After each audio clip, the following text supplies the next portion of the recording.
Donc, bonjour, Émilie Rigaud. Donc, je vais faire une petite intro, j'espère pas trop longue. Donc, vous êtes graphiste et dessinatrice de caractères. Vous avez créé votre propre fonderie, A is for Fonts, en 2010, avec laquelle vous diffusez essentiellement vos créations. Vous êtes également chercheuse et doctorante en histoire de la typographie japonaise au XXe siècle à l'IFRAE, et vous êtes également enseignante à l'Atelier national de recherche typographique à Nancy. En ce qui concerne votre parcours, parce que ça peut intéresser les étudiants, vous êtes diplômée en design graphique à l'École nationale supérieure des arts décoratifs de Paris. Puis vous vous êtes spécialisée en dessin de caractère à l'université de Reading en Grande-Bretagne.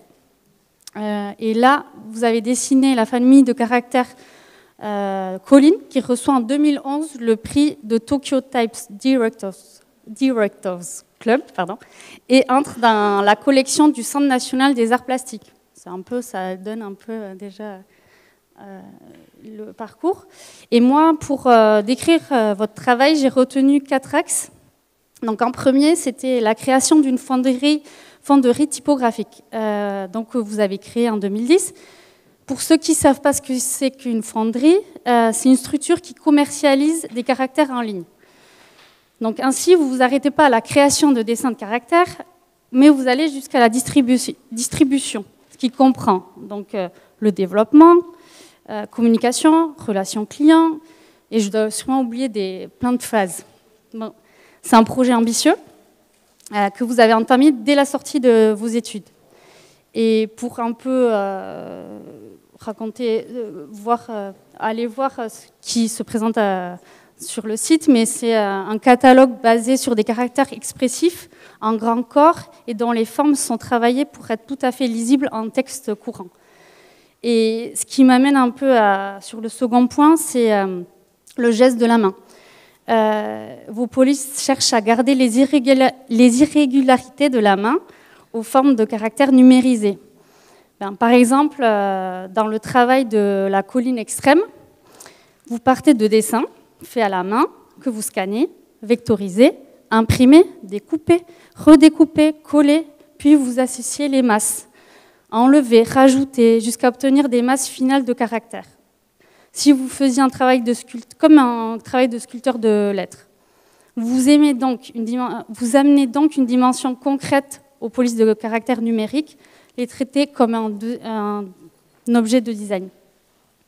Et c'est un peu des réflexions qui rejoignent votre thèse, donc ce qui m'amène au troisième point, la typographie japonaise.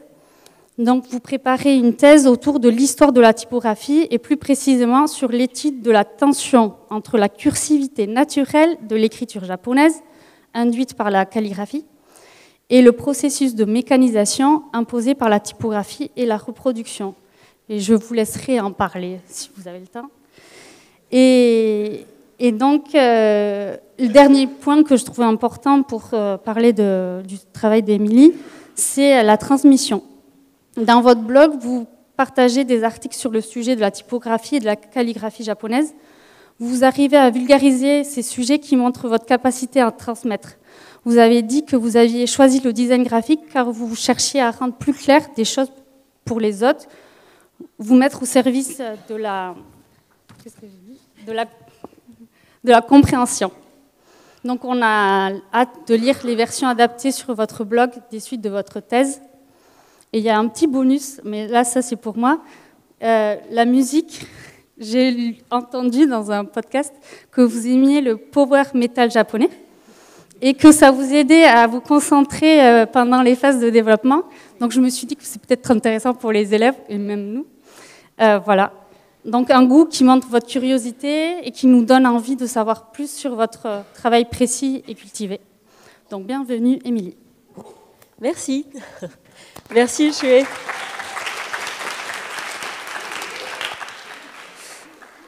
Oui, dommage, j'aurais pu inclure un petit morceau de power metal japonais, mais bon, il faudra chercher par vous-même. Alors, merci pour cette introduction, merci pour l'invitation, je suis ravie d'être avec vous ce soir. Donc, on va parler typographie. Je vais vous présenter encore un peu plus mon parcours, même si Shuei l'a déjà très bien fait. Finalement, j'ai plus grand-chose à vous dire. Non, donc je vous présenterai mon parcours un peu plus en détail, et ensuite on parlera dessin de caractère, et j'essaierai de répondre à des questions qui reviennent souvent quand on parle de police de caractère, en vous présentant certains des caractères que j'ai pu faire, et puis voilà, en essayant de répondre à ces questions au passage. Alors j'avais intitulé cette présentation « La main et la machine », puisque c'est quelque chose, enfin c'est un aspect, comme on vient de le dire déjà, qui revient beaucoup dans mon travail en typographie. Et j'avais envie de commencer par cette citation du designer Bruno Munari, designer italien que je vous conseille si vous ne le connaissez pas, puisqu'il a travaillé dans différents champs. Pas seulement dans le... Enfin voilà, c'est du design au sens large, donc vraiment regardez. Et dans le manifeste du machinisme, il écrivait ceci: « Il revient aux artistes de renoncer au romantisme poussiéreux du pinceau, de la palette, de la toile et du châssis pour s'intéresser aux machines. À eux, l'apprentissage de l'anatomie et du langage mécanique, comprendre la vraie nature des machines permet d'en détourner le sens. » Donc il disait ça en 52, donc évidemment le rapport aux machines n'était pas le même qu'aujourd'hui, mais ça reste voilà, des propos intéressants pour moi. Et cette citation, je l'ai écrite là dans mon caractère pachinko, qui est celui-ci. Donc petite introduction, le pachinko c'est une machine japonaise, une machine à faire de l'argent, enfin non, une machine à sous comme à Las Vegas mais au Japon, où il y a des petites billes qui tournent comme ça. Et donc en fait, quand on rentre dans une salle de pachinko, on entend ce bruit des billes, il y a de la musique en plus par-dessus insupportable, et on a ces rangées de personnes installées devant les machines, complètement à la passive, enfin juste à mettre des petites billes dans la machine. Et donc voilà, j'avais envie de parler de ce rapport entre machine et personne, dans ce cas-là un petit peu écrasée par la machine, à travers cette police de caractère, qui est une famille un peu particulière, parce qu'en fait, on parlera pas mal famille typographique au fur et à mesure. Si vous avez des questions, n'hésitez pas, gardez-les dans un coin de votre tête, et on en parlera à la fin. Mais il y a plein de sortes de familles typographiques. En fait, on n'est pas obligé de suivre le truc régulier d'avoir un régular, un italique, un bold italique, etc. Donc c'est très intéressant de réfléchir un peu plus loin que ça sur les familles typographiques. Et donc en l'occurrence, mon pachinko, il existe bien sûr en régular et en bold, mais en fait il y a une version de texte et une version mono. Mono, ça veut dire monochasse ou monospace. Toutes les lettres auront la même largeur. Et donc ça, c'est quelque chose qui est imposé par la mécanique, quoi. Donc c'est complètement contre-intuitif de vouloir faire entrer des lettres qui sont toutes, quand on les écrit, qui sont toutes différentes, de les faire rentrer dans une largeur égale. Donc c'est ça qui me fascinait dans ce genre de caractères, les monochasses. Vous avez le courrier qui est très connu, par exemple. Et pour moi, le point intéressant de cette famille, c'est l'italique, parce que l'italique, il est monochasse, mais il a des formes qui viennent de la main. Par exemple, le L, vous voyez, ou le K, c'est pas du tout ce qu'on ferait en typographie. Ça, c'est des formes qui viennent de l'écrit. Et donc, parler de cette tension machine-main en faisant des lettres forcées, toutes à la même largeur, mais avec des formes qui viennent du geste de la main, voilà, c'est ça qui m'intéressait. Donc, ce caractère est un très bon prélude, et je pense que dans beaucoup des polices que j'ai faites, on retrouvera un peu cette idée de la tension, mais nécessaire, et très intéressante, entre la machine et le geste de la main. Donc pour revenir sur mon parcours, en fait, tout tourne autour de la typographie en ce moment, mais selon 3 pôles: design, enseignement, recherche, et évidemment toutes ces activités se nourrissent les unes les autres. Ça fait vraiment partie de ma façon de fonctionner, et voilà, je vous incite tous à développer plusieurs pratiques en même temps, pas trop pour pas se perdre, si possible sur un thème, mais en tout cas on comprend bien que quand on enseigne, on apprend également, on transmet, et donc voilà, tout ça est très riche. Et voilà, Shuei l'a déjà dit, mais j'ai du coup ces 3 formations, on va dire, en graphisme, en typographie, c'est-à-dire en création de police de caractère, et en japonais, j'y reviendrai à la fin de ma présentation. J'habite à La Rochelle, très jolie ville, mais Bayonne est très jolie aussi, j'avoue. Et j'ai déménagé, j'étais à Paris pendant très longtemps, je suis arrivée à La Rochelle pour avoir plus d'espace, et je travaille dans un lieu de coworking, qui est une salle d'escalade, comme vous voyez ici. Bon, il y a des bureaux au-dessus des murs de blocs. Et quand j'étais à Paris, donc juste après les études, j'ai commencé à travailler d'abord en tant que graphiste, et je travaillais principalement dans l'édition. Je faisais beaucoup de livres pour cette maison qui s'appelait des éditions Xavier Barral, une maison qui fait des livres, plutôt des livres d'artistes, des catalogues d'expos, des catalogues photos, enfin des livres de photos, etc. C'était une très bonne expérience. J'ai pu travailler sur voilà, différents livres et rencontrer en plus des artistes. Donc un des livres que j'ai beaucoup aimé, c'est celui pour Sophie Calle, qui est la couverture toute typo, là. et c'était difficile de faire passer une couverture entièrement typo. Vous verrez quand vous travaillez, si voilà, les gens veulent de l'image, et moi j'avais envie d'essayer de faire un truc que typo, donc j'étais très contente. C'est brodé sur la couverture en fait, c'est une couverture cousue, donc la typo est brodée, c'est ce qui rendait quand même l'objet séduisant en fait. Et j'aime toujours beaucoup faire des livres, c'est juste que là j'ai dû recentrer parce que tous ces différents pôles d'activité, au bout d'un moment ça fait beaucoup. Donc j'espère revenir plus tard au livre, mais c'était vraiment... voilà. Il y a la maison aussi Dilecta pour laquelle j'ai travaillé, qui fait aussi des très beaux livres, je vous conseille de regarder les éditions Dilecta et les éditions Xavier Barral. Et donc en parallèle, j'ai monté mon entreprise qui est unipersonnelle, donc voilà, mais qui est donc concrètement une fonderie typographique où je distribue des caractères. On va y revenir tout à l'heure, mais voici à peu près la liste. Donc dedans il y a le pachinko là dont je vous ai parlé, mais il y a toutes sortes de caractères que je propose à la vente. Et j'ai aussi travaillé dans d'autres domaines, surtout quand je démarrais. Puisqu'à un moment j'avais vraiment pas de travail et par contre il y a cette opportunité qui est tombée du ciel de faire des illustrations pour Chanel pour le département joaillerie, donc j'ai sauté sur l'occasion parce qu'il fallait que je paye mes loyers, et de bureaux et d'ateliers d'ailleurs, conseil, parce que j'ai pris un atelier partagé avec d'autres gens, ce qui nécessite de sortir un peu plus de loyer, mais c'est grâce à ce réseau, ces gens-là de l'atelier, que j'ai eu le travail chez Chanel. Donc réfléchissez-y quand vous sortirez de vos études, mais d'investir dans les autres, ça peut aussi voilà, vous ramener des choses à la fin. Donc voilà, c'était pas ce que j'ai préféré faire. Éthiquement, ça me posait un peu problème, donc j'ai pris l'argent jusqu'à ce que j'ai plus besoin de l'argent. Et après, j'ai arrêté de travailler pour Chanel. Au niveau du typeface design, donc design de police de caractère, on a une spécificité qui s'appelle le custom, c'est-à-dire de la commande en fait. On peut faire des polices de caractère sur commande. Et là, c'est du coup, c'est-à-dire qu'on est rémunéré pour le travail fait. J'en ai pas fait beaucoup, j'en ai fait quasiment une seule vraie typo qui s'appelle le Gardens. Sur laquelle j'ai sous-titré ça, la question de l'écosystème graphiste-typographe, parce que voilà, quand on est dessinateur de caractères, j'utilise les deux mots d'ailleurs, je me rends compte, mais on dit le vrai nom, c'est dessinateur ou dessinatrice de caractères.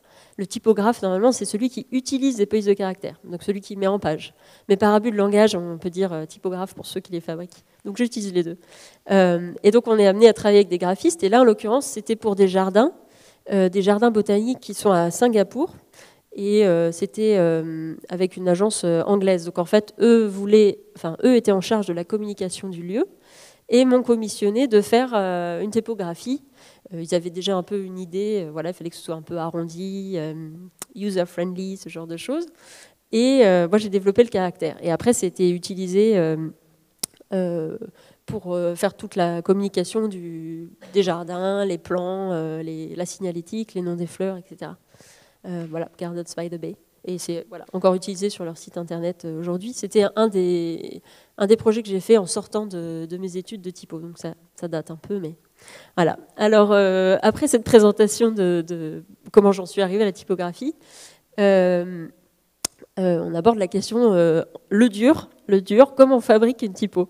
Pour cela, je vais vous parler du premier caractère. Donc, Ushue en a un petit peu parlé, mais je vais vous montrer comment le processus de travail derrière ce caractère, qui s'appelle Colline, et qui vient en fait qui puise ses origines, même s'il s'en est pas mal éloigné, dans le travail d'un imprimeur du XVIe siècle, juste après Garamond, pour ceux qui voient, qui s'appelait Simon de Colline, un imprimeur français qui imprimait des petits livres de petits formats pour les étudiants, pas trop cher. Et moi, je voulais justement faire un caractère pour des livres de poche. Donc je me suis dit, on a eu les mêmes préoccupations, à 500 ans d'écart, ou un peu moins. Donc j'ai étudié pas mal son travail, comment il avait imprimé ses caractères, et je me suis inspirée surtout des proportions. Donc pareil, au début, franchement, en plus, c'était ma première famille, donc on ne sait pas exactement comment ça marche. Donc regarder, se plonger dans le travail d'autres, ça peut aider aussi. Et à force de regarder ce que Simon de Colline avait fait, j'ai commencé à gribouiller, on va dire. Et donc je suis arrivée, vous voyez différents dessins de eux. Au début, assez proche du travail de Simon de Colline, et à la fin, c'était mon E final, je pense. Et la famille se compose de cette façon. On a 3 membres de la famille, parce que je voulais éviter d'avoir, ce que je disais au début, une famille conventionnelle, qui aurait été d'avoir juste le régular, l'italique. Je ne voulais pas faire ça. Donc je me suis dit, je vais faire 3 membres de la famille, et chacun ira de plus en plus vers un style écrit ou un rythme en fait proche d'une italique, mais sans être incliné. Je voulais vraiment éviter ce truc-là. Donc on a le premier cursive extrême, et chacun... Oups, c'est pas là, d'accord. C'est là que je vous disais tout ça. Et d'ailleurs, donc on voit là sur les 3 collines, en fait, donc la première, la deuxième, la troisième, vous voyez l'axe qui se redresse petit à petit, l'axe du contraste. Et dans la deuxième ligne, c'est pour montrer les entrées et les sorties, là, les attaques et les sorties des signes. Vous voyez qu'au début, c'est très typographique. On a des empattements, des sérifs classiques. Et puis, à la fin, on a quelque chose qui vient plutôt de la main, en fait, du geste.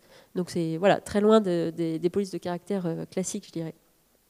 Et à partir de ces 3 membres, donc, j'ai développé d'autres graisses. Voilà, des versions un peu plus grasses. Et on arrive comme ça avec une famille de 7 polices, unies par cette idée d'aller de la typographie à l'écrit. Alors après, on fait pareil pour les chiffres. Donc là, j'ai gribouillé pas mal d'après les chiffres de Simon de Colline, les accents, tous les diacritiques, tous les petits signes qui se baladent, la ponctuation, il faut tout faire. Là, je cherchais des empattements. Alors le mieux, c'est de faire simple, en fin de compte. Enfin voilà, mais c'est très intéressant. Vous pouvez tester. Vous pouvez vous-même tester, vous amuser avec des empattements. Et dans mon processus de travail, effectivement, je dessine beaucoup. Pour justement garder cet esprit de la main en fait. Donc la plupart des formes sont d'abord dessinées avant d'être numérisées et voilà, passées dans l'ordinateur. Une fois qu'on a fait tout ce travail de création des formes, vient la phase où il faut peaufiner tout ça pour que chaque lettre aille bien avec les autres lettres sans sortir trop du lot. Parce que c'est tout ça l'enjeu d'une bonne police de caractère, selon moi, c'est que elle est assez identitaire, elle est expressive, on la reconnaît, mais en même temps, il faut que le tout soit harmonieux. Donc chaque lettre ne peut pas être comment on dit ? Enfin voilà, chaque lettre doit quand même s'harmoniser avec les autres. Donc il s'ensuit toute une phase où on fait beaucoup de tests d'impression, là en grand, puis après en plus petit, à différentes échelles de corps, pour voir comment arriver à former ce qu'on appelle un gris typographique qui soit agréable à lire. Donc pareil, évidemment pour les capitales. Et voilà, on a le résultat final ici de colline première, régular et bold. Je vais avancer un petit peu plus vite peut-être. Mais le même processus pour colline cursive, où j'ai beaucoup donc écrit, puis sélectionné certaines des formes écrites, agrandi et redessiné par-dessus à la main, ensuite redessiné dans l'ordinateur de façon numérique, et après on peaufine, on peaufine, on peaufine. Voilà, bon, je vous mets quelques dessins, toujours la même chose. Là, on voit par exemple sur le Y, l'adaptation, c'est que finalement la partie qui descend, la descendante, était beaucoup trop longue par rapport aux autres lettres, donc j'ai remonté. Voilà, c'est ce genre de choses. Quelques petites esperluettes. Et là, on voit les 3 collines, donc avec des formes qui peuvent changer vraiment du tout au tout. Là, sur le K, on se retrouve avec le K écrit à la fin. Sur le A, c'est pareil, le A typographique, puis des A plus écrits. Le plus dur, c'est quand même les capitales. C'est difficile de rendre des capitales, parce que la capitale romaine, c'est quelque chose qui est très solide. Hein, vous voyez, c'est très rectiligne, et donc c'est difficile de chercher de la cursivité dans les capitales. Et là, ça illustre ce que Ushuaï disait, que j'aime bien vraiment manipuler les lettres comme de la matière. C'est pour ça que j'arriverai pas à les dessiner directement sur écran et à les rendre intéressantes. Ce qui me plaît, c'est de les travailler presque physiquement, là. Donc en découpant, en collant, etc. Voilà, plus de dessins, je passe un peu, mais donc on sent dans le résultat final que ces formes ont été effectivement plutôt découpées dans les masses et non pas juste tracées ou calligraphiées. On est très loin de la calligraphie. Je suis pas bonne, j'ai jamais vraiment pratiqué la calligraphie latine. Mais on peut faire quand même des polices tout en n'étant pas calligraphe. Et voilà ce que ça donne, la famille, un exemple de comment associer ces différents membres sans qu'il y en ait un qui soit l'italique assujetti à l'autre. Deuxième question, combien de temps ça prend ? Alors, parce qu'en fait, donc je vous ai pas montré, je pense, j'ai oublié de mettre ça, mais ce que comprend toute une police de caractère, c'est beaucoup plus que 26 lettres. Alors, 26 lettres x 2, parce qu'il y a le capital 52, c'est encore plus. Il y a les accents. En général, on fait les accents pour toutes les langues européennes. Ensuite, on fait les petites capitales, parce que quand on veut faire une édition de qualité, il faut avoir des petites capitales, vous savez, pour mettre les... Enfin voilà, ça sert à quelque chose en édition. Les petits chiffres pour les appels de notes. Il y a plein de choses à mettre, de la ponctuation, etc. Donc on est plutôt sur 650 signes. Ça, c'est pour un style, pour le régular, par exemple. Donc le bold, ça va être à nouveau 650, l'italique 650. Donc il y a beaucoup de signes à faire, en fait. Ça peut prendre un certain temps. Et pour ce faire, je voulais vous présenter la famille Tongari. Encore un nom japonais. Tongari, ça veut dire piquant, pointu. Et l'inspiration, c'était les lames des sabres de samouraï, qu'on retrouve dans certaines lettres comme le K, le R, et le côté très acéré ou effilé voilà, des lames, en fait. Donc, d'où le nom piquant.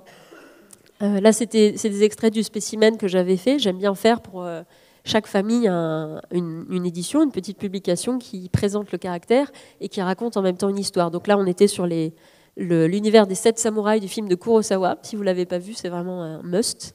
Bon, c'est 3 heures en noir et blanc, hein. Il faut être courageux, mais ça vaut vraiment le coup. Et voilà. Et donc, en fait, d'ailleurs, j'ai peut-être pas mis... Non, c'est après. Ce qui est drôle, c'est que ensuite le caractère, on le vend et il est utilisé par des gens pour ce qu'ils veulent. Et donc, le Tongari avait été utilisé par la BNF pour l'exposition sur Tolkien, donc rien à voir avec les samouraïs. Enfin, il y a peut-être des points de contact finalement, mais voilà, c'est une partie agréable de ce métier, c'est qu'on voit les caractères vivre leur vie après et dans des formes qu'on n'aurait pas du tout envisagées, quoi. Donc voilà, la généalogie de la Terre du Milieu en Tongari. Donc la geek adolescente qui sommeille en moi était ravie de... J'ai pas du tout regardé le contenu de l'expo, je regardais que toutes les lettres partout, c'était génial. Et donc sur le temps que ça m'a pris, en fait, entre la première version, c'était 2010, et la dernière 2017, donc voilà, c'est 7 ans, mais c'est pas en continu, évidemment. Dans cette période-là, j'étais en train de faire des livres, j'étais en train de travailler pour Chanel, etc. Donc ça a pris un certain temps. On peut réduire ça, mais je pense quand même qu'il y a un certain temps nécessaire pour mûrir les polices de caractère, comme le vin. Si on l'a fait trop vite, c'est du Beaujolais nouveau. Et donc la famille Tongari se compose en fait de finalement 7 membres, parce que, donc voilà, là c'est l'italique avec, parce qu'en fait dans le film de Kurosawa il y a 7 samouraïs, donc il y a un samouraï par graisse, on appelle ça des graisses, chaque style de caractère, du plus light au plus black. Et vous avez à gauche les noms des acteurs du film des 7 samouraïs, et à droite, pour l'italique, c'est les acteurs américains du remake The Magnificent Seven. Voilà. Donc c'est pour ça que je dis j'aime bien raconter des histoires dans les spécimens, mais il y a aussi un lien avec voilà, tout l'univers que je voulais développer avec ce caractère pointu. Donc. Toujours beaucoup de dessins, ça, je vais passer là-dessus, ou alors je vous en dis un mot rapidement. Il y a 2 versions à cette famille, Tongari. Donc en fait, dans les polices de caractère, on peut avoir une version de texte qui est destinée à être lisible dans des corps, voilà, des corps courants, allez, de 10 points, 12 points, 14 points, 16 points. Et c'est la version que vous voyez en haut. Et la version dessinée, c'est une version de titrage, où là, on va pouvoir faire plus de contraste. On va pouvoir insister sur certaines caractéristiques de la typo. Donc elle est encore un peu plus piquante dans la version titrage. Et là, c'est pour être utilisé en très grande taille. Hein. Enfin, très grande taille. Ça peut être du titrage de magazine, ça peut être de l'exposition, voilà, des affiches, etc. Donc il y a toute une façon de moduler en fait les familles de caractères. Vous voyez, donc là, on a une famille qui existe en version texte et version titrage. C'est une autre façon de concevoir la famille. Voilà. Donc là, on voit... Enfin, bon, elle est plus piquante que l'autre. Donc pour répondre à la question combien de temps ça prend, là j'ai fait une timeline où j'ai posé les différents caractères. Alors on voit Tongari là, qui court sur des millions d'années à peu près. C'est beaucoup trop. 7 ans, c'est beaucoup trop. Il faut faire en moins de temps. Mais je pense que 1 an, ça me paraît correct pour laisser mûrir le caractère et avoir le temps de travailler dessus. Il y en a qui ont pris moins de temps, mais je vous expliquerai après par la suite pourquoi. Alors, le 3e point, c'est combien coûte une police de caractère côté graphiste, ce qui est souvent équivalent à... Enfin voilà, les gens me disent, mais Ah bon, je fais des polices de caractère, mais on peut en vivre. Oui, donc on peut en vivre. Pour ce faire, je vais vous parler du David, donc famille de caractères que j'ai créée non pas en même temps, mais qui a vraiment donné plus d'ampleur à ma fonderie typographique, qui est une famille sans sérif, donc sans empattement. Vous connaissez tous l'Helvetica, je pense, donc c'est dans ce genre de caractère-là, mais elle est un peu étendue, quoi. Elle prend un petit peu plus de place. Et l'italique est un vrai italique dessiné dans certains caractères. Juste les lettres sont inclinées pour faire l'italique. Donc là, c'est sûr, ça prend pas beaucoup de temps à faire, mais c'est moins intéressant. Donc j'ai dessiné un vrai italique. Et c'était le caractère qu'on voyait sur l'affiche de communication, qui est ici utilisée par le studio Elmo, qui sont des graphistes qui ont fait cette revue sur le basket, qui est vraiment très cool. Et qui ont utilisé donc le David, voilà, assez chouette. D'autres utilisations, magazine féministe à droite, Girls Like Us, et la revue de France Culture, le magazine papier qui utilise aussi le David. Donc à nouveau, là, c'est très chouette quand je vais au kiosque et que je peux regarder le magazine, et puis c'est ma typo dedans, quoi. C'est vraiment très, très gratifiant. J'avais envie de mettre quand même quelques images du spécimen parce que c'est le moment d'expliquer le nom de ma fonderie qui s'appelle donc A is for fonts, A is for fonts, et qui s'appelait à la base A is for Apple parce que j'étais en Angleterre après mes études de typographie là-bas. Et c'est une phrase qui parle de l'apprentissage de l'écriture, de l'apprentissage de la lecture, donc ça me plaisait beaucoup. A is for Apple, sauf que au bout de quelques années, j'ai reçu des lettres d'avocats d'une grande firme californienne qui me menaçaient de je ne sais plus quoi, mais en gros, je leur portais préjudice, très clairement, puisque je suis une personne. J'ai décidé d'appeler ce caractère David, en référence à David et Goliath, bien sûr, et de faire tout le spécimen autour de cette histoire. Donc, le spécimen parle de contraste d'échelle entre petit et grand. La couverture, c'est la main du David de Michel-Ange, qui est à Florence, qui est magnifique. Et à l'intérieur aussi. Ça change des... Enfin bref. Et on a un grand format et un petit format dedans. Et tout est autour de cette histoire entre petit et grand. On a l'histoire de David et Goliath sur la page de gauche en romain, sur la page de droite en italique.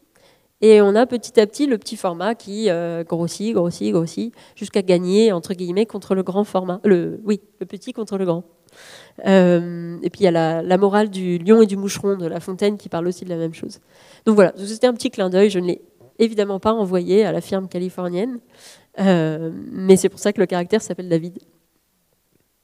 Et par cette fonderie, donc je distribue ces caractères que je vous montre jusqu'à présent. Donc ça consiste à distribuer, c'est-à-dire voilà, ils sont sur cette plateforme en ligne où tout un chacun peut les acheter. Mais l'activité d'une fonderie, ça consiste aussi à distribuer les caractères d'autres designers. Et donc là, on a le rôle comme un éditeur, vous voyez, ou comme un label de musique.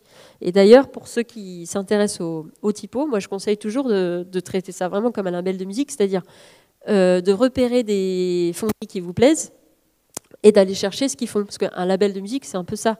Si on a un petit label indépendant, on sait quelle est leur esthétique, on sait quel genre de musique on va trouver, et puis voilà, c'est agréable de farfouiller là-dedans. Donc les fonderies, c'est pareil, il y a des listes en ligne de fonderies. Je vous conseille d'aller voir et de chercher un peu. Vous en trouvez une ou deux qui vous plaisent, et vous savez que voilà, ce qu'ils font, c'est un raccord avec avec vos goûts personnels, et puis en plus la qualité est en général la même.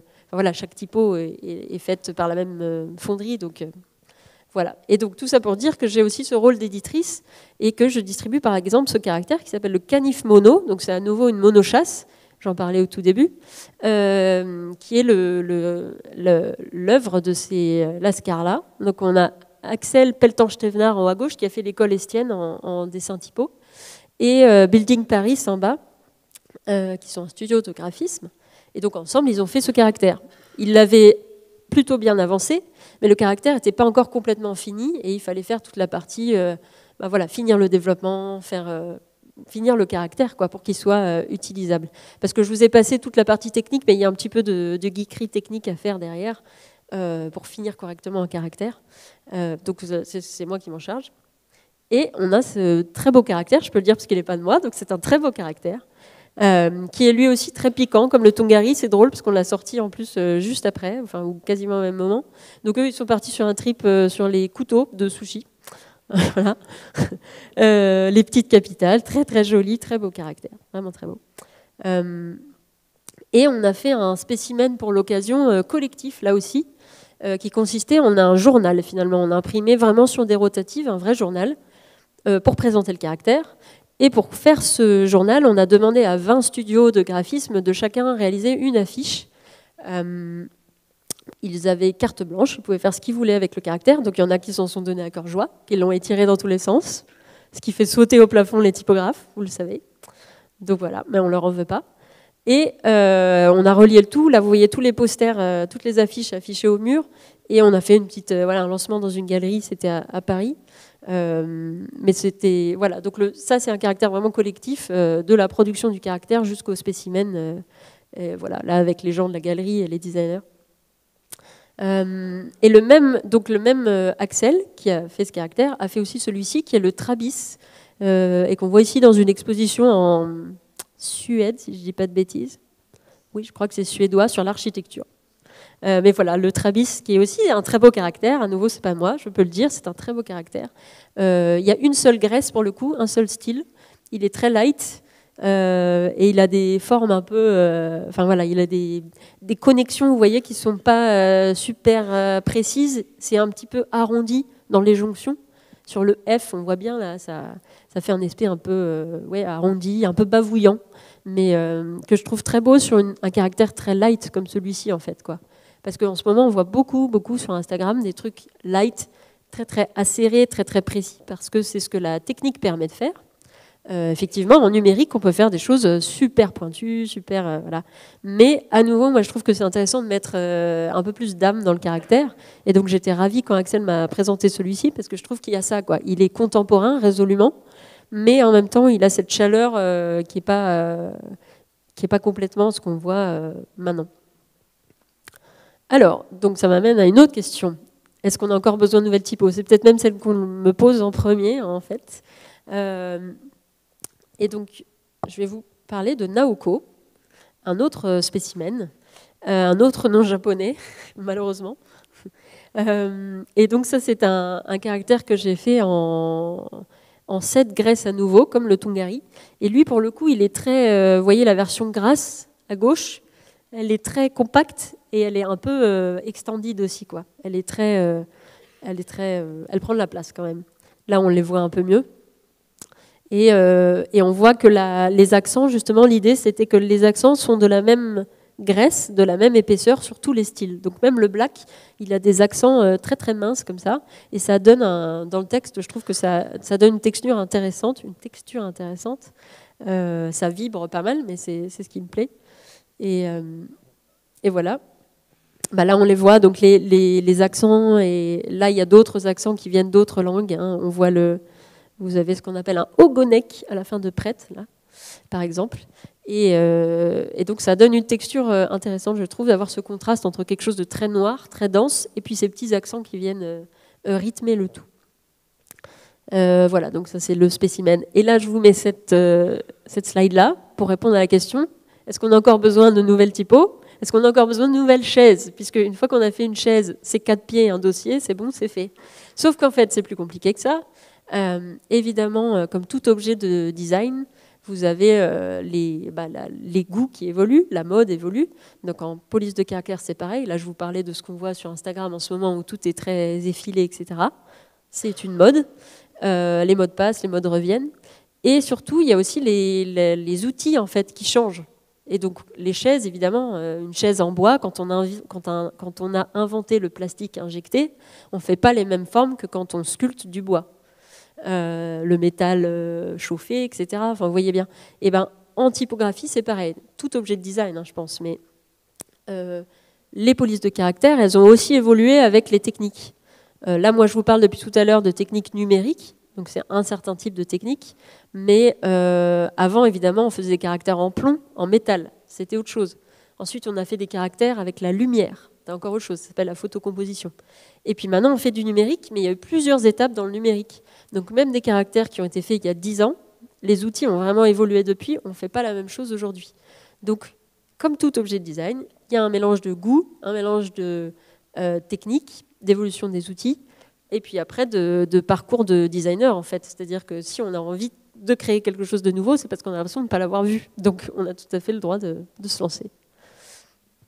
Et puis moi, j'ai l'impression que j'aurais jamais fait le tour, j'aurais jamais assez d'une vie pour designer toutes les polices de caractère que j'ai envie de faire. Donc, voilà. Et donc, la prochaine, qui n'est pas encore sortie, justement, c'est celle-ci, Caliste, qui, je suis désolée, j'avais prévu d'apporter des cartes, je les ai complètement oubliées pour vous donner. Donc, je peux vous les envoyer si vraiment vous les voulez. Le caractère n'est pas encore sorti. La famille va sortir, j'espère, d'ici 2-3 semaines. Là, je suis en phase de finition. Il y aura une version de titrage donc plus contrastée, qui est celle qu'on voit ici, et une version de texte, voilà, pour le texte. Caliste, ça vient pour le coup du nom d'une nymphe. Donc, toute la communication parle autour de ça, des nymphes et des océans. Et voilà, vous nous envoyez quelques extraits ici.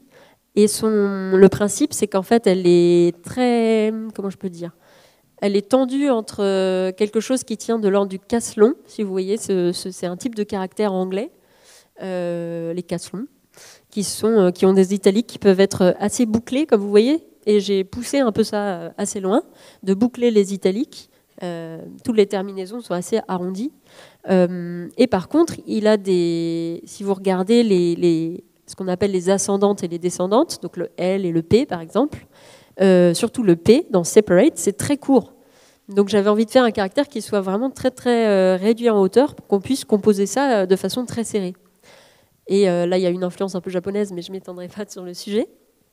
Mais voilà, donc je suis très contente de cette famille qui au départ devait comporter un seul style et qui finalement s'est développée en famille, donc de Sigress plus la version texte aussi Sigress, etc.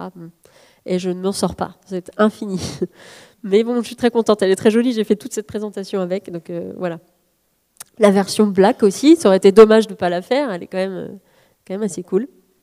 Voilà, donc là je finis sur les caractères et j'aimerais parler un petit peu maintenant donc, de ce qu'on fait à l'ANRT, qui est donc l'Atelier national de recherche typographique. Oui, il y en a un.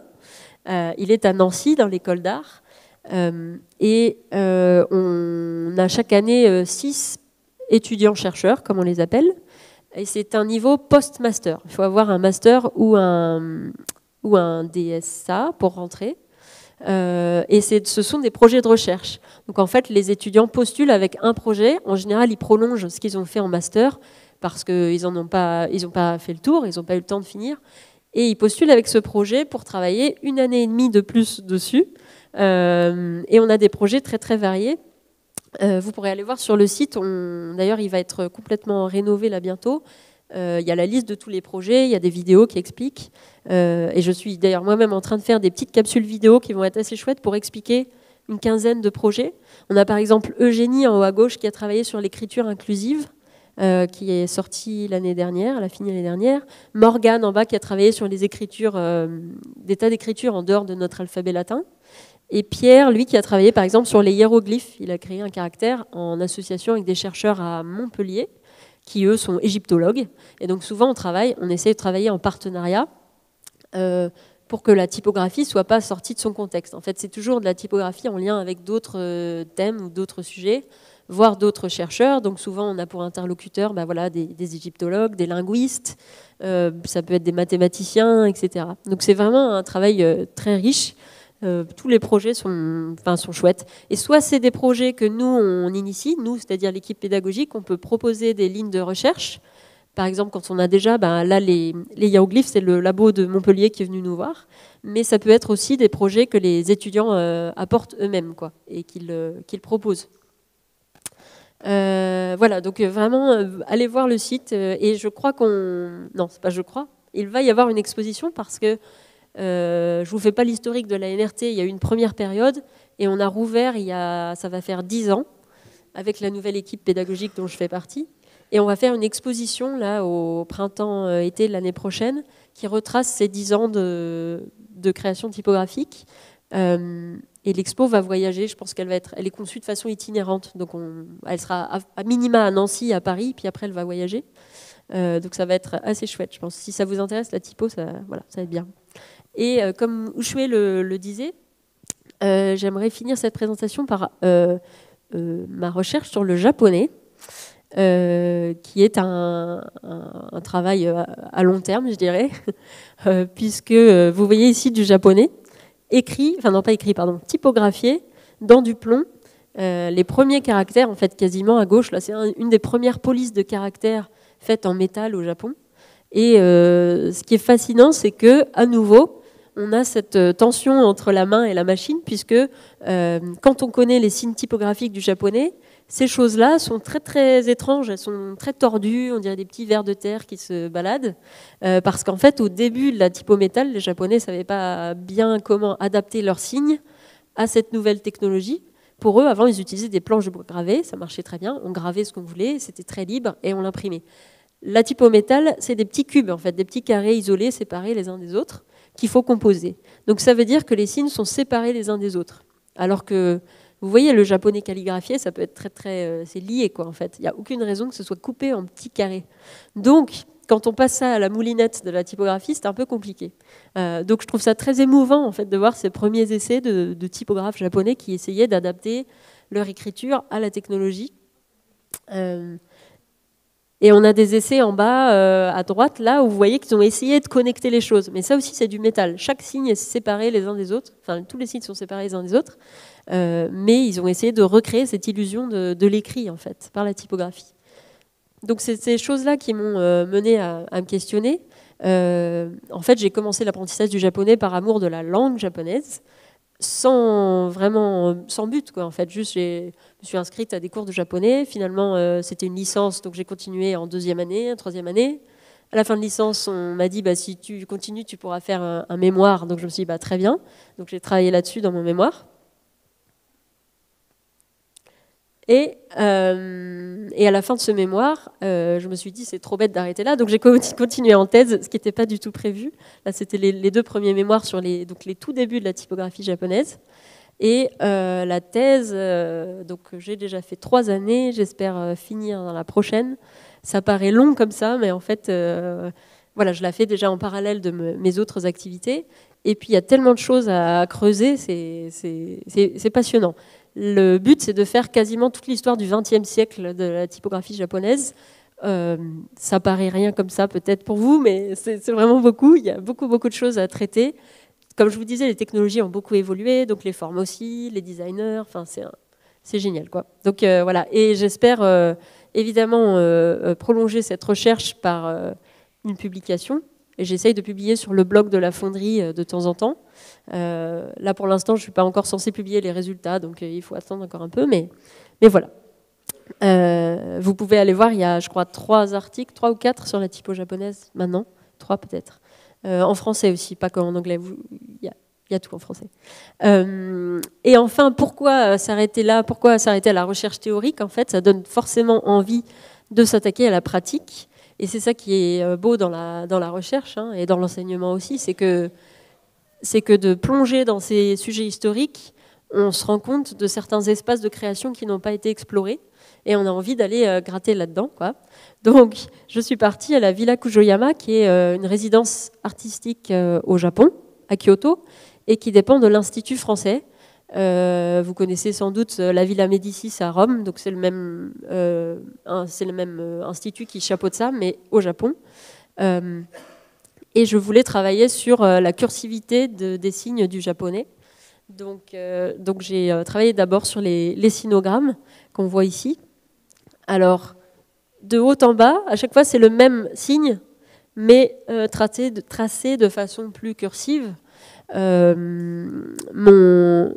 point de départ, ça a été de travailler beaucoup sur la calligraphie du japonais. Donc la résidence, normalement, c'était 3 mois. Bon, avec Covid, etc., ça a été interrompu.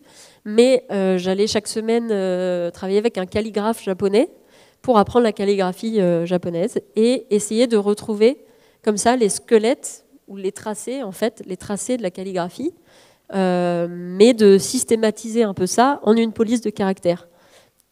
puisque la calligraphie, il y a plein de choses qui sont mises dedans. Il y a l'épaisseur du trait qui change, il y a la largeur, la grosseur des lettres, etc. Donc moi, c'est pas ça non plus. Le but, c'est d'arriver à faire quand même un caractère qui tienne dans des carrés, puisque c'est ce qu'est maintenant, aujourd'hui, la typographie japonaise, mais d'essayer de retrouver un peu de liberté dans ce petit espace carré. Et donc potentiellement, mais vous voyez là à gauche, en fait, on voit plus du tout, ça veut dire nager, là en haut à gauche, et en bas, c'est le même signe. Mais la ligne du bas, si vous voulez, même les Japonais aujourd'hui ne savent plus vraiment lire la ligne du bas.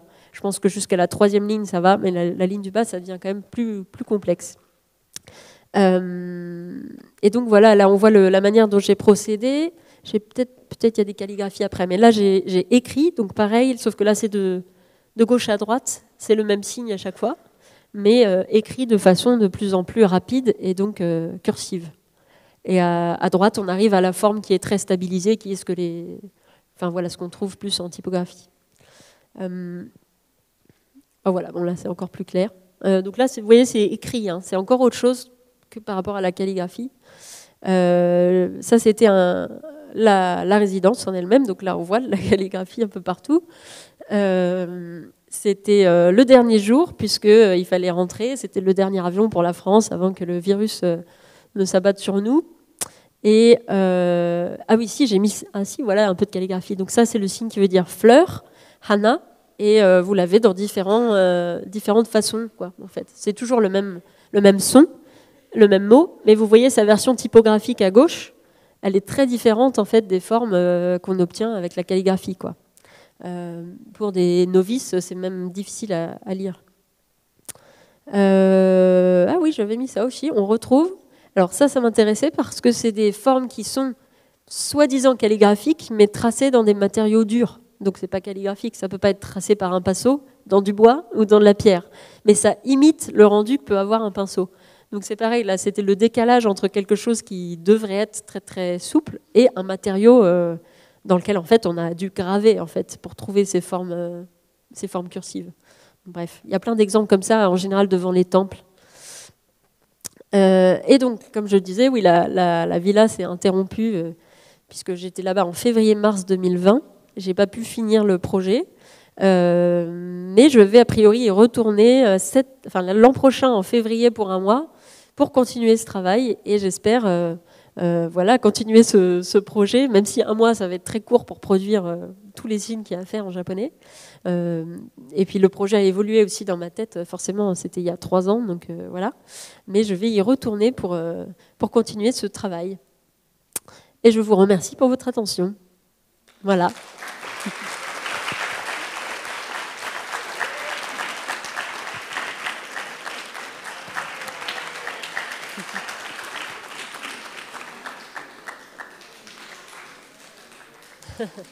Merci. Si vous avez des questions, n'hésitez pas. Si vous avez besoin de réfléchir 5 minutes, n'hésitez pas non plus. Et donc oui, comme je disais, je suis désolée, je voulais vous apporter plein de goodies et je les ai oubliés. Donc si vraiment vous êtes très très triste, laissez-moi votre nom et je vous enverrai des petites cartes. Voilà, votre nom et votre adresse.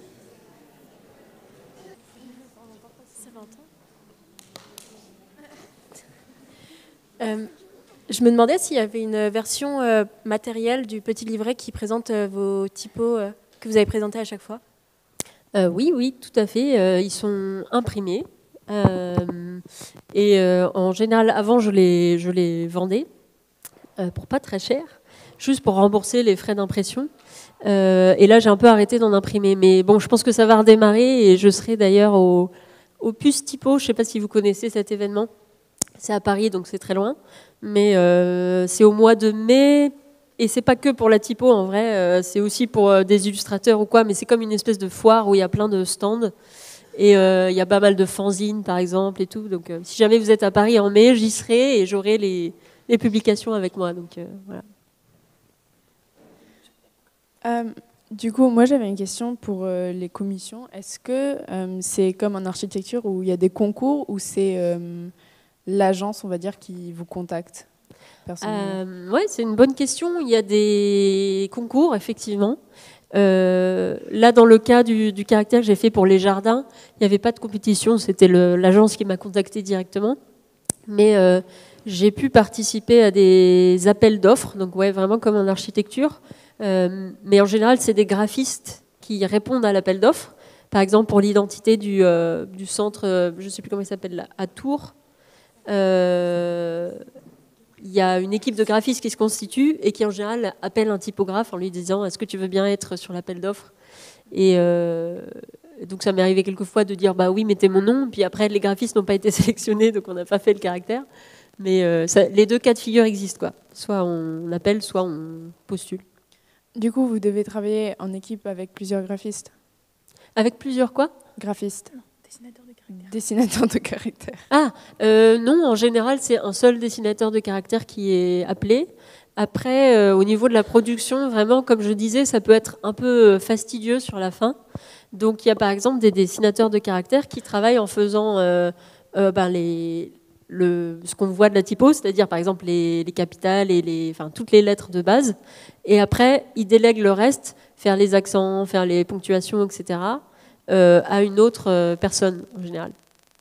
Et moi, je ne fais pas ça parce que j'aime bien tout faire. Après, ça prend du temps. Il y a une partie dont je n'ai pas parlé, mais qui s'appelle le crénage. Le crénage, c'est régler l'espace entre chaque combinaison de lettres. Et en fait, ça fait potentiellement des milliers de combinaisons. Donc, on passe à travers toutes ces paires-là et on les règle. Et c'est donc là que j'écoute le power metal, parce que sinon, on ne s'en sort pas. Moi, je voulais savoir, qu'est-ce qui vous a poussé à devenir dessinatrice de caractères? J'ai commencé des études de graphisme. Et quand on étudie le graphisme, forcément, on utilise des polices de caractères. Et j'avais un cours passionnant avec un prof qui s'appelle Philippe Milot, qui parlait des polices de caractères. En fait, il racontait l'histoire. Il disait, bah alors là, vous voyez le sabon. Et en plus, il était sur scène, comme ça, avec un autre typographe qui était son ancien maître. Et il se répondait la balle, il se renvoyait la balle sur « Ah, mais regardez cette courbe de S, magnifique !» Et « Mais oui, mon cher Rudy, c'est vraiment magnifique !» Donc en fait, à force de me faire raconter des histoires comme ça, ça a développé mon intérêt d'abord pour les caractères, en fait, d'où ils viennent, comment ils ont été fabriqués, l'histoire de l'imprimerie. Et je pense que c'est pour ça que j'ai travaillé à partir de Simon de Colline pour mon premier caractère. C'est toute cette histoire, en fait. Qu'est-ce qu'il y a derrière ces caractères? Il y a un très bon livre, même en plusieurs volumes, en fait, qui s'appelle « Histoire de l'écriture typographique » de Pérousseau, enfin chez Pérousseau, éditeur, et qui est vraiment génial. Et c'est le premier bouquin, je pense, que j'ai acheté quand j'étais étudiante. J'ai cassé ma tirelire. Et c'est vraiment un fondamental de l'histoire de la typo. Et c'était très bien raconté, quoi. Et tout s'enchaînait comme ça dans toute l'histoire de la typo. Donc c'est vraiment par l'histoire des caractères qu'après j'ai voulu essayer d'en faire un. J'ai fait une première fonte, enfin un premier caractère vite fait qui était modulaire, ce qui est assez simple pour démarrer. C'est des modules, donc ça va assez vite. Voilà. Et ensuite je me suis dit, une fois que j'ai fait cette police en module, je me suis dit j'ai envie de faire un vrai caractère entre guillemets, et c'est pour ça que j'ai fait ce colline autour du livre de poche. Mais c'est vraiment la lettre, c'est fascinant, c'est quand même ce qui transmet tout la culture, quoi. Si on ramène toute la culture à un seul petit truc, c'est des lettres. Voilà. Moi, j'avais une question. Du coup, vous avez fait vos études en Angleterre. Et ça, c'était pendant combien de temps? C'était un master, mais qui durait une année entière. Donc pas 2 ans, mais vraiment 12 mois. Et sachant que j'avais déjà fait du coup les 5 ans de master des Arts Déco à Paris, donc ça m'arrangeait que ce soit juste une année en plus. Et en 12 mois, on devait aussi écrire un mémoire en anglais, que j'ai pas très bien réussi. J'étais plus intéressée par faire le caractère à l'époque. Mais voilà, ouais, c'était 12 mois. Est-ce que vous avez toujours été intéressée par la typo japonaise? La typo japonaise j'étais très intéressée par la langue japonaise. Quand j'ai entendu pour la première fois quand j'avais 16 ans, je pense. Et jusque-là, je pensais que l'italien, c'était la plus belle langue, mais je me suis rendu compte que c'était le japonais, en fait. Et j'ai entendu une chorale japonaise chanter dans ma ville natale, Châlons-en-Champagne, petite ville perdue, il n'y a pas grand-chose là-bas. Et j'ai écouté cette chorale japonaise et je me suis dit c'est vraiment trop beau comme langue, je veux apprendre un jour. Et après j'ai essayé d'apprendre toute seule, mais c'est compliqué, il faut être très motivé. Enfin j'étais motivée, mais quand on étudie à côté et tout, on n'a pas toujours tout ce qu'il faut pour apprendre. Mais c'est resté dans un coin de ma tête. Et une fois que je suis devenue freelance, j'ai arrêté de travailler pour cette maison d'édition. Et du coup, j'avais à nouveau plus de temps. Et c'est là que j'ai commencé à étudier le japonais, mais vraiment pour la langue. Et donc la typo, c'est venu après, quoi. Enfin, une fois qu'on commence à apprendre et qu'on lit, la grammaire du japonais, c'est aussi très beau. C'est une très belle grammaire. C'est bizarre à dire, mais c'est une très belle grammaire. Donc c'est un tout, quoi. Je ne peux pas dissocier la langue de la typo. Mais c'est plus d'abord par les sonorités, je dirais. J'ai oublié quelle typographie dont vous avez présenté vers le début, mais c'était une plutôt effilée. J'avais remarqué que le F et le I étaient racolés. Est-ce que ça veut dire que vous avez dessiné un caractère ou c'est l'accolade entre le F et le I? Alors c'est une bonne question parce qu'en fait, il y a derrière cette question, il y a plein de petites choses cachées dans les polices de caractère qui sont en fait programmées par le designer. Et donc là, en l'occurrence, le FI, c'est fait par le designer. Et par exemple, les petits chiffres et les petites lettres, vous voyez le petit E quand on écrit 15e et qu'on met le petit E en haut, normalement, le petit E, il est dessiné par le créateur. S'il n'est pas dessiné, le logiciel, InDesign ou Word, il va créer un faux E en le réduisant, mais c'est moins joli. Vous ferez l'essai, vous comparez. Si vous réduisez un E, en fait, il va être trop maigre, en fait, il va être très très light. Tandis que s'il a été fait par le designer du caractère, correctement, il est à la bonne, il y a un meilleur rendu. Donc il y a plusieurs choses comme ça cachées. Là, le FI, on a la même chose avec le FL, ou dans mon caliste, j'ai fait le ST parce que c'est une ligature historique. Ça vient du plomb en fait. Enfin, le FI, c'est que quand c'était des petits caractères en plomb, le F, je sais pas si c'est un peu technique à expliquer, mais on était obligé de fondre ça en une seule pièce de métal pour pas que ça casse. Sinon, on faisait un F, bref. Et c'est pour éviter que le point du I et le F entrent en collision, quoi. Et c'est la raison pour laquelle vous disiez que vous dessinez plusieurs centaines de caractères finalement, alors que l'alphabet... Oui, tout à fait. Là, je ne sais pas si j'ai d'autres exemples, mais pareil, dans ce caractère-là, j'ai dû rajouter des trucs cachés. Là, on n'en voit pas évidemment. Mais j'ai des capitales alternatives aussi. Par exemple, là, le L, c'est pas le vrai L, il y a un autre L qui est beaucoup plus standard. Après, j'ai fait un L qui descend en dessous du I, comme ça. Donc tout ça, on peut ajouter en fait, et on code ça sur un petit code en Python derrière. C'est très simple, c'est du remplacement de... Ça dit à InDesign, en gros, tu remplaces ce L par ce L. Et voilà. Effectivement. Je suis très contente parce qu'il y a plein de questions. Vous êtes un public parfait, très attentif. Il y a même des gens au premier rang, c'est génial. C'est pas toujours comme ça. J'avais juste une question par rapport à, je crois que c'était l'ANRT. L'ANRT. Oui, voilà, ça. Du coup, ça, c'est des étudiants qui sont choisis après avoir fait leurs études, c'est ça? Après un master ou un DSA, ouais. Après 4 ou 5 ans d'études déjà. Et du coup, ça dure combien de temps? Ça dure 1 an et demi. Ouais. Il y a quelqu'un, et après je reviens. Il y a quelqu'un qui... Et c'est pas trop, parce qu'en fait, on les fait beaucoup travailler sur leur sujet, toutes les recherches contextuelles et tout, quoi. Donc Pierre, qui a travaillé sur les hiéroglyphes égyptiens, il a fait tout l'historique de quels typos ont été faites pour l'égyptien, quoi. Parce qu'en métal, on en a fait, etc. Donc Champollion, l'expédition en Égypte, etc. Enfin, on peut pousser les fils très très loin, quoi. Bonjour. Bonjour. Moi, je voulais savoir la différence entre typographie et calligraphie. Très bonne question. Eh bien, la calligraphie, c'est ça, et la typographie, c'est le petit signe en bas. C'est-à-dire que, mais c'est vraiment au cœur du travail du typographe, c'est qu'en typographie, un signe aura toujours la même apparence, peu importe dans quel contexte il est utilisé.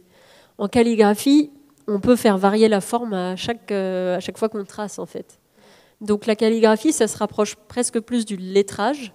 Le lettrage, c'est ça aussi, c'est-à-dire que c'est du dessin de lettres qui est adapté aux mots. Et donc, si je change de mot, je vais changer la façon de faire les lettres, par exemple. Donc, à calligraphie, c'est ça aussi.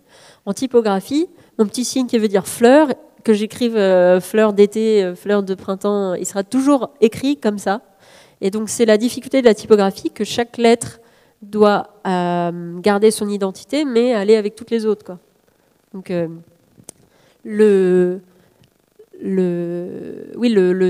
un grand typographe qui s'appelait Gert Noordzij, qui est un Hollandais, qui écrit le trait, tout simplement. Il parle beaucoup de ça et il dit que donc la typographie, c'est des lettres préfabriquées, voilà, tout simplement. Alors qu'à calligraphie, je dirais que c'est fait à la volée, quoi, sur mesure. En tant que typographe, vous n'avez pas peur, à force de changer la typographie d'un caractère japonais, à force de changer trop, je sais pas, vous le présentez à un japonais, ils savent pas lire, genre ils comprennent pas. Alors il y a plusieurs questions dans ta question, qui est une bonne question aussi. non, mais parce qu'il y a aussi le fait le japonais, c'est pas ma langue natale, donc en fait c'est difficile. Ce que j'entends dans ta question, c'est vrai, c'est difficile de savoir jusqu'où on peut déformer un signe. Et tout en le gardant lisible pour une langue qu'on connaît pas, dans laquelle on n'a pas baigné toute sa vie. C'est pas évident. À Reading, à l'université où j'ai appris le dessin caractère, on nous disait qu'on peut faire pour toutes les langues, à condition de s'y plonger assez, on peut arriver à faire des polices de caractère pour n'importe quelle langue. Moi, j'étais déjà pas trop d'accord à l'époque, je trouvais ça un peu bizarre quand même comme idée. Et maintenant que je fais du japonais, je suis encore plus pas d'accord parce que je vois que c'est très difficile alors que ça fait des années que je lis le japonais, etc.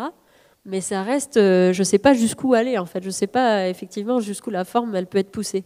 Donc souvent, j'en parlais avec un étudiant qu'on a eu à la NRT qui était indien et qui me disait les caractères indiens faits par des non-indiens, au mieux, ils sont bien faits, mais ils ne sont pas très créatifs. Pour lui, ça restait difficile, c'est-à-dire que effectivement, on essaie déjà de bien faire avant de faire quelque chose d'innovant, en fait, de novateur. Donc là, la limite, elle est pas. Tu vois, je suis pas à l'aise sur cette question parce que je peux pas dire si. Moi-même, je pense pas que je ferais des caractères super originaux, mais c'est pour ça que je suis repartie plutôt de l'écriture et de me dire bon, ça, c'est des modèles d'écriture qui existent au Japon, qui sont pratiqués en calligraphie. Donc, si on en fait une typographie, on va pas contre. Enfin, c'est des formes qui existent déjà dans le répertoire visuel japonais. Voilà. Mais de moi-même, ce serait difficile de créer quelque chose de toute pièce, en fait, pour l'instant. Peut-être dans 15 ans, ce sera différent, mais c'est compliqué.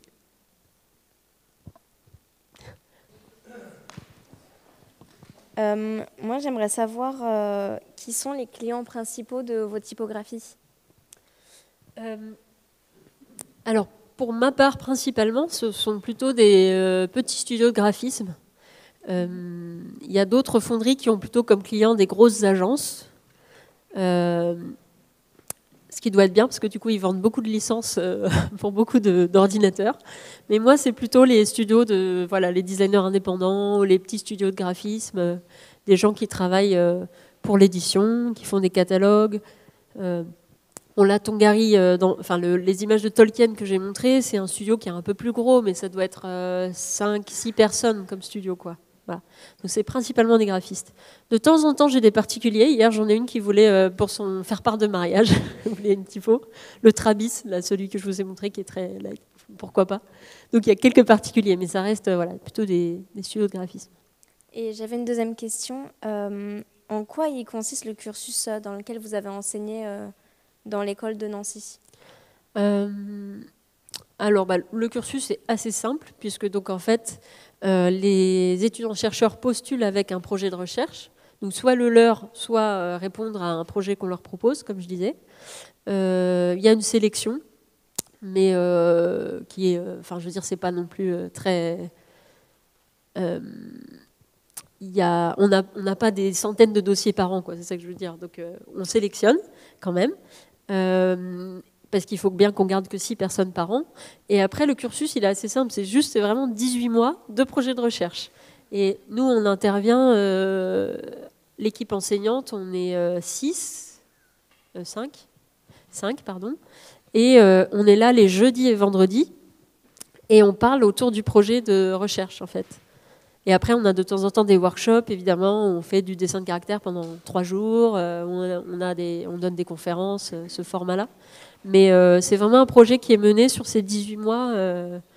À la fois, il y a un petit mémoire à écrire qui est sur la partie théorique, mais qui n'est pas non plus un niveau de mémoire d'université, quoi, ça reste plus light, et le projet pratique, quoi. Okay. Voilà. Merci beaucoup. Moi, je voulais savoir, quand vous commencez à créer une typographie, c'est où que vous allez chercher vos premières inspirations? Alors, ça peut être très, très divers, c'est très varié, en fait. Ça peut être soit déjà un concept, de se dire, par exemple, j'ai envie de faire quelque chose de très pointu, et de faire voilà, des choses qui finissent de façon très acérée. Donc là, c'est plutôt une conception mentale, je dirais. Et ça peut aussi bien être des formes que je gribouille et je me dis, bah tiens, ce A là, il est bien. Et après, je me retrouve à faire toute une famille de caractères à partir de ce A. Ou ça peut être des formes que je vois aussi, des choses qu'on dit vernaculaires. Donc ça peut être, par exemple, un signe peint, tu vois, sur une enseigne de magasin, qui est donc pas une typographie, ça a été peint à la main. Mais je me dis, tiens, c'est marrant, ce R, il a un truc, qu'est-ce qui fait qu'il est intéressant? Et pareil, ça me donne envie de développer à partir de ce R toute une famille, quoi. Donc il y a vraiment soit, ça peut être, c'est ça, soit de la conception en amont, mentale ou voilà, conceptuelle, soit à partir de formes, en fait. Il y a vraiment les deux possibilités. Et à côté de vos recherches typographiques, est-ce que vous avez une pratique artistique qui est autre et qui peut-être alimente la création de caractères? Alors, il y a beaucoup d'autres choses que j'aimerais faire, que je touche un tout petit peu, mais pas assez pour vraiment... mais par exemple, aux Arts Déco, j'avais commencé à faire de la gravure.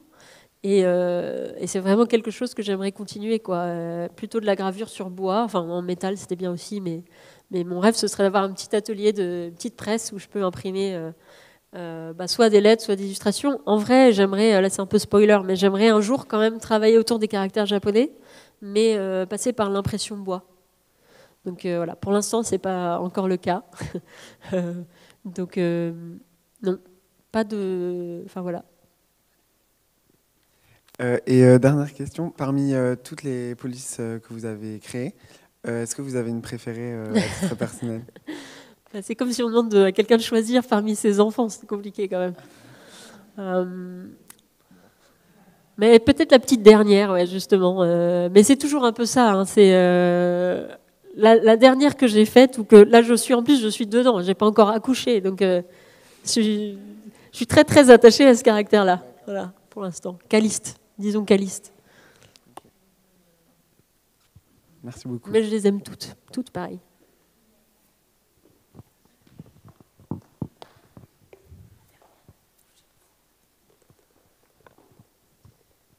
Moi, je voulais juste savoir si vous auriez des conseils pour des gens qui voudraient rentrer en typo. Qui voudraient rentrer en typo. Rentrer en typo.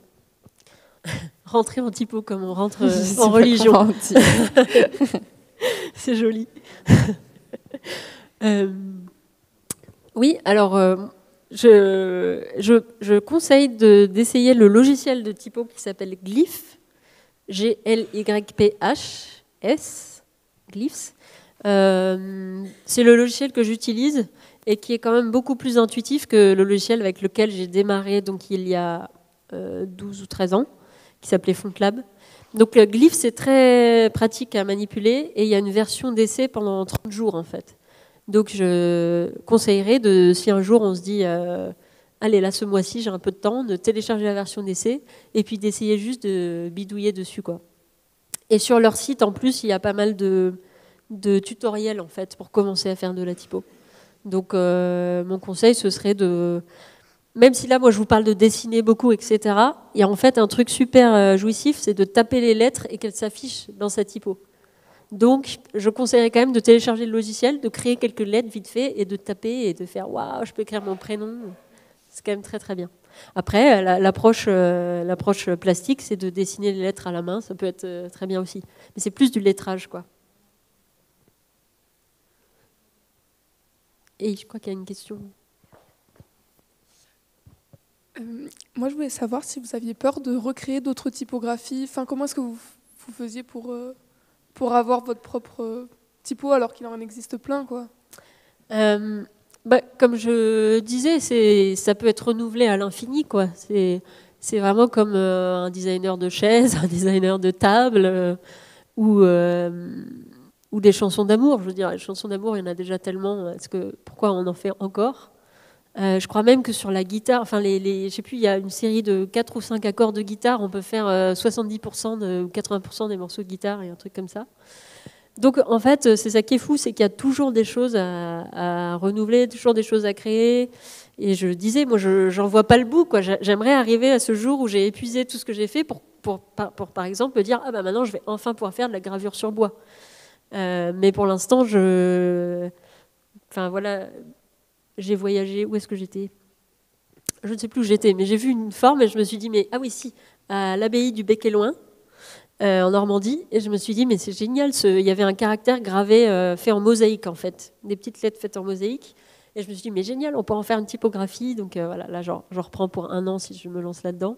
Donc c'est comme ça à chaque fois, il y a toujours des nouvelles formes, on peut faire, mais vraiment à l'infini, quoi. Après, il y a des gens qui refont sans arrêt Helvetica, c'est pas très intéressant. C'est sûr. C'est bien pour apprendre. Oui. Dernière question. Ça ne s'arrête pas. Quel festival de questions, mais vraiment, j'ai jamais vu ça. Vous vous rendez pas compte. Je suis très contente. Bonsoir. Bonsoir. En parlant du système économique de vente de typos, vu qu'il y en a beaucoup de gratuites, je voulais savoir combien ça coûte et quels sont... parce que j'imagine qu'il y a une cession de droits quand vous vendez les typos, et du coup, comment ça se passe? Oui, alors le modèle économique qui est en place maintenant, c'est que quand on achète une police de caractère, on l'achète pour toute sa vie à soi. Donc pour les créateurs, c'est compliqué parce qu'il faut sans arrêt trouver des nouveaux clients ou faire des nouveaux caractères. Mais la licence, a priori, elle est à vie pour un certain nombre de postes. Mais les graphistes indépendants qui achètent ma typo pour un poste, ensuite ils peuvent l'utiliser sur tous les livres qu'ils veulent. Et sur le prix, c'est très variable selon les fonderies. C'est les fonderies qui fixent leur prix. Moi, j'ai 2 prix. J'ai le prix pour les familles qui sont comme celle-ci, qui est de 60 € par style. Et après, c'est dégressif, évidemment. C'est très dégressif si on achète toute la famille. Ça va, voilà. C'est plus 60 € par style.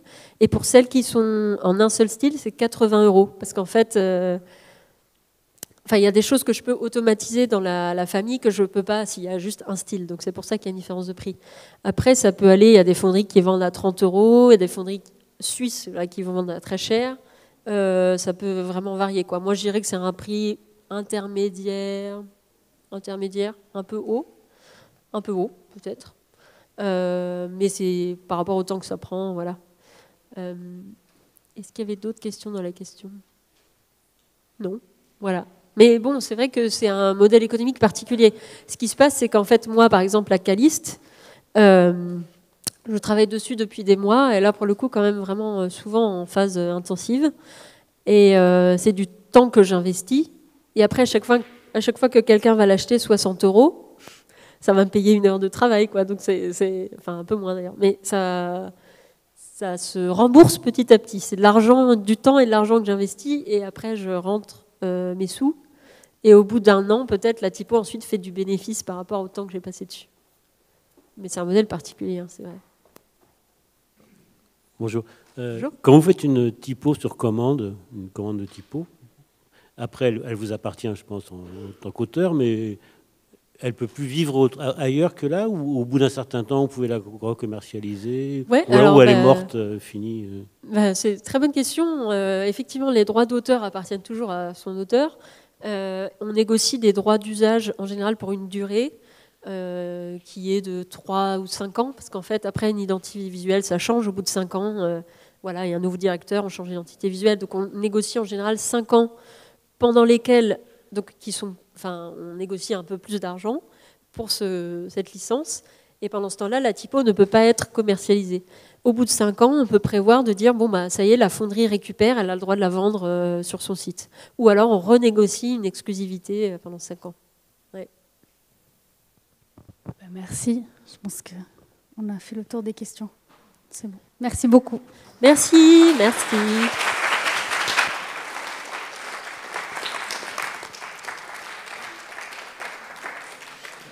Merci vraiment pour votre attention jusqu'au bout, c'est magnifique. Bon courage dans vos études.